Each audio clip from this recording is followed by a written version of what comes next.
السلام عليكم ورحمة الله وبركاته. الزمالك والمصري. الزمالك عامل ماتش حلو الحقيقة. الزمالك تحس ان الفرقة فايقة، بسم الله ما شاء الله، فرقة متكافئة. بس يعني اتمنى الموضوع يستمر على نفس الوضع. يعني الزمالك عنده حلول كتير، عنده لعيبة كتير، عنده اكتر من لاعب في اكتر من مركز، بس في مراكز ما فيهاش فيها اكتر من لاعب في اكتر من مركز. يعني مثلا عندك خوان الفينا، لو اتصاب او حصل له حاجه لا قدر الله، مين هينزل مكانه؟ مين هيبقى في نفس كفاءته؟ مش هتلاقي.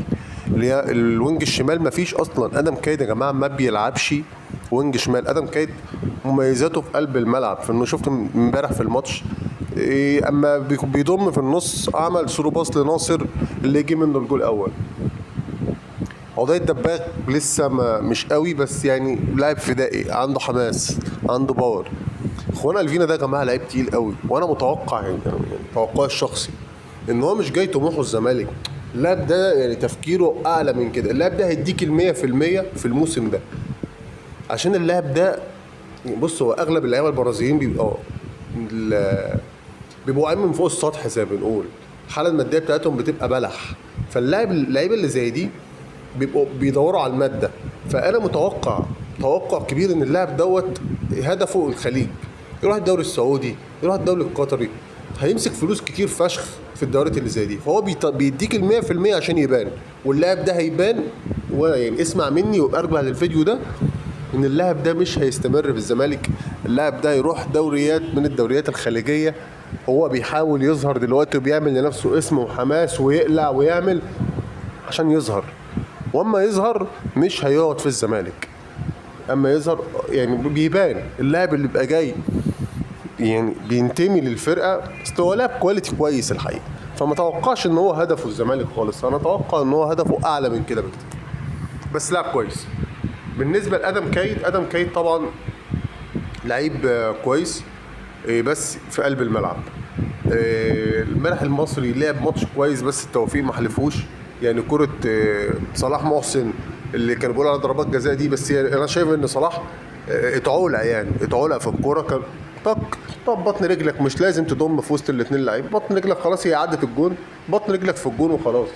هو يعني زاد فيها قوي، والكرة مشكوك فيها. يعني في ناس بتقول ضربات جزاء وفي ناس بتقول مش ضربة جزاء، فالله اعلم.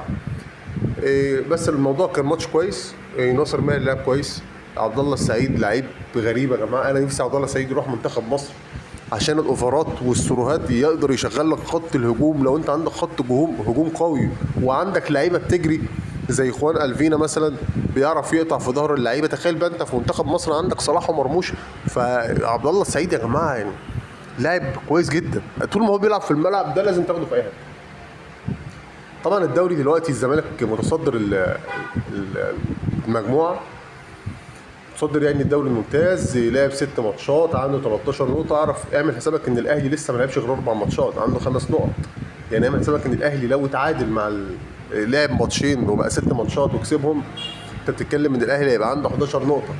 ولو كسب الماتش المواجهات المباشره بينه وبين الزمالك، هيعدي الزمالك فرق نقطتين. فحتى الان الموضوع مش بعيد قوي، لان الاهلي كان في جوله من الجولات كان باي، عشان انت فاهمين ان الدوري 21 فريق، في كل جوله في فريق بيطلع اوت كده ما بيلعبش الجوله دي. فكان ماتش كويس، كان ماتش حلو الحقيقه، ممتع. الشوط الاول كان سريع جدا، بسم الله ما شاء الله. الشوط الثاني برده كان كويس. وزي ما قلت لكم الزمالك لعب ماتش حلو قوي. عنده فرقه متكامله. اتمنى يكمل الدوري على نفس المنظر يعني ونفس الشكل. والنهارده ان شاء الله عندنا الساعه 8 ماتش الاهلي والانبي، هنتفرج عليه برضو وهنشوف ايه اللي هيحصل فيه. لحد هنا نكون وصلنا لاخر الفيديو. يا ريت لو عجبك الفيديو، يا ريت ما تنساش تعمل لايك وتعمل اشتراك في القناه عشان تتابع كل جديد. شكرا.